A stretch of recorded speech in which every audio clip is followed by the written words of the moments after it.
CM ಕುರ್ಚಿಯನ್ನ ಉಳಿಸಿಕೊಳ್ಳಲಿಕ್ಕೆ Siddaramaiah fight. ಕುರ್ಚಿ ಹಗ್ಗ ಜಗ್ಗಾಟದಲ್ಲಿ ಆಡಳಿತವನ್ನ ಮರೆತು ಬಿಟ್ಟಿದ್ದಾರೆ. ಬಡವರು, ರೈತರು, ಮಧ್ಯಮ ವರ್ಗದವರು ಸಂಕಷ್ಟದಲ್ಲಿದ್ದಾರೆ.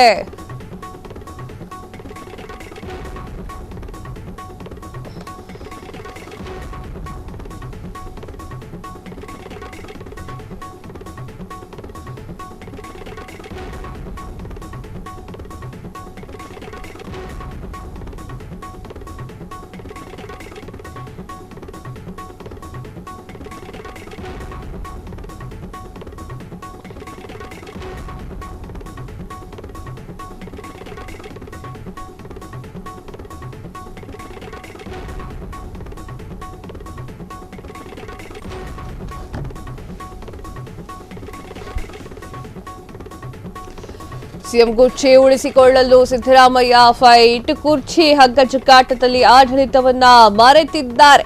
ಬಡವರು, ರೈತರು, ಮಧ್ಯಮ ವರ್ಗದವರು ಸಂಕಷ್ಟದಲ್ಲಿ ಇದ್ದಾರೆ. ರಾಜ್ಯದ ಜನರಲ್ಲಿ ಹೃದಯಾಘಾತದ ಭೀತಿ ಮನೆ ಮಾಡಿದೆ. ಎಲ್ಲಾ ಇಲಾಖೆಯಲ್ಲೂ ಕೂಡ ಅವ್ಯವಸ್ಥೆ ತಾಂಡವವಾಡ್ತಾ ಇದೆ. ರಾಜ್ಯದಲ್ಲಿ ಸರ್ಕಾರ ಜನರ ಪಾಲಿಕೆ ಇದು ಸತ್ತಂತಾಗಿದೆ.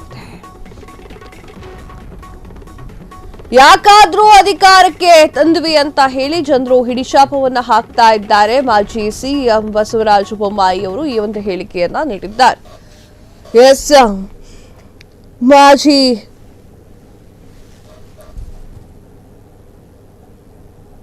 ಮುಖ್ಯಮಂತ್ರಿಗಳಾಗಿರುವಂತಹ ಬಸವರಾಜ ಬೊಮ್ಮಾಯಿ ಅವರು ಒಂದಿಷ್ಟು ಮಾತುಗಳನ್ನು ಆಡಿದ್ದಾರೆ. ಸಿಎಂ ಸಿದ್ದರಾಮಯ್ಯ ಅವರು ಕುರ್ಚಿ ಹಗ್ಗಜುಗ್ಗಾಟದಲ್ಲಿ ಬ್ಯುಸಿಯಾಗಿದ್ದಾರೆ.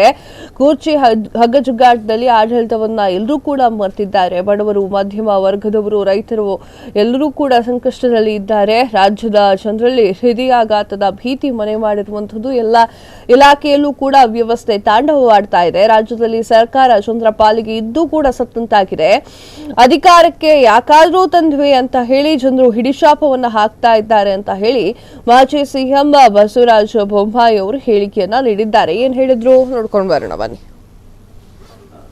ನಾನು ಮುಖ್ಯಮಂತ್ರಿ ಆಗ್ತೀನಿ ಅನ್ನುವಂಥ ಹಗ್ಗ ಜಗ್ಗಾಟದಲ್ಲಿ ಆಡಳಿತವನ್ನು ಸಂಪೂರ್ಣವಾಗಿ ಮರೆತಿದ್ದಾರೆ.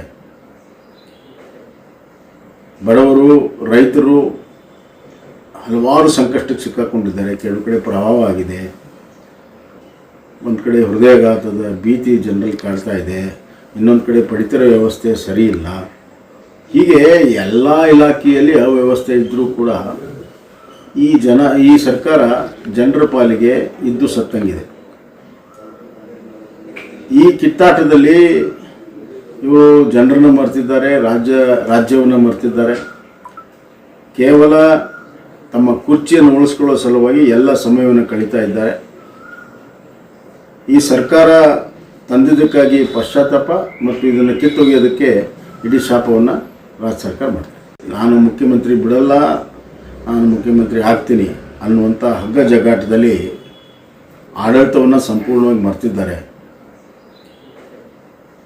ಬಡವರು, ರೈತರು ಕ್ಷಣ ಕ್ಷಣದ ಸುದ್ದಿಗಳಿಗಾಗಿ ಫ್ರೀಡಂ ಟಿವಿ ಸಬ್ಸ್ಕ್ರೈಬ್ ಮಾಡಿ, ಲೈಕ್ ಮಾಡಿ ಹಾಗೂ ಫಾಲೋ ಮಾಡಿ.